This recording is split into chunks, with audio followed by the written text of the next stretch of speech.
Bonjour, je me présente Johan de Grandmaison, je suis vice-président en relations de travail pour votre syndicat, le FIC SPSCN.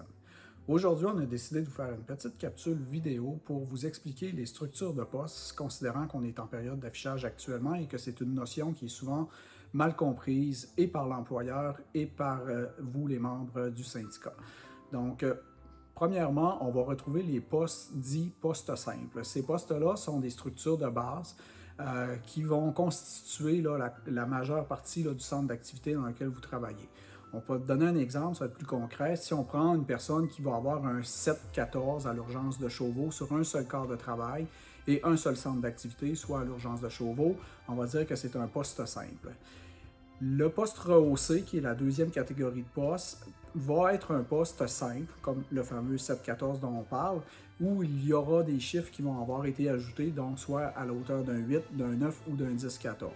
Par contre, la portion rehaussée, selon les modalités et les besoins du centre d'activité, peuvent avoir été rehaussés sur 2 quarts de travail ou sur 2 centres d'activité, mais avec des soins de nature compatibles.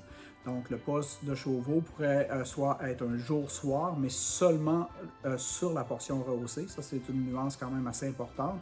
Ou il pourrait avoir comme centre d'activité secondaire l'urgence du Jeffrey Hill. À ce moment-là, vous allez avoir votre 7-14 de jour à l'urgence de Chauveau. Ça, c'est immuable. L'employeur ne peut pas, sur ces journées-là, soit vous mettre de soir ou soit vous envoyer dans un centre d'activité secondaire, même si on sait qu'il y a des gestionnaires qui le font ou qui tentent de le faire. Donc ça, c'est non négociable. Ça fait partie du contrat de travail. La portion rehaussée, par contre, on va l'appeler la portion rehaussée en surdotation. Donc, cette portion-là, selon les modalités dans lesquelles elle a été rehaussée, pourrait vous amener à être appelé de travailler soit de soir ou d'être déplacé à l'urgence du Jeffrey Hill et non de rester sur votre centre d'activité prioritaire. Ça, c'est une notion qui est quand même importante car elle pourrait avoir un impact sur le respect là, de votre structure de poste et de vos droits en tant que salarié. Ensuite de ça vient la notion du poste surdotation.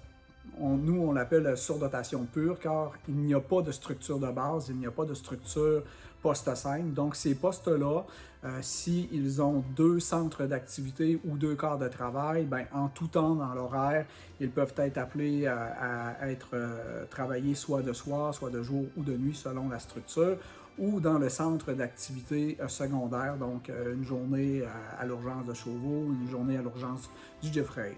Donc, ça, c'est la portion.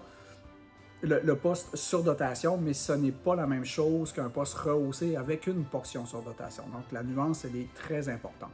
Si jamais vous considérez que l'employeur ne respecte pas votre poste simple ou rehaussé, à ce moment-là, appelez-nous. Nous, on va faire des vérifications sur la structure de votre poste et on va être en mesure de vous dire effectivement si oui ou non c'est conforme à la convention collective et si ça ne l'est pas, on pourra prendre les moyens appropriés pour corriger la situation.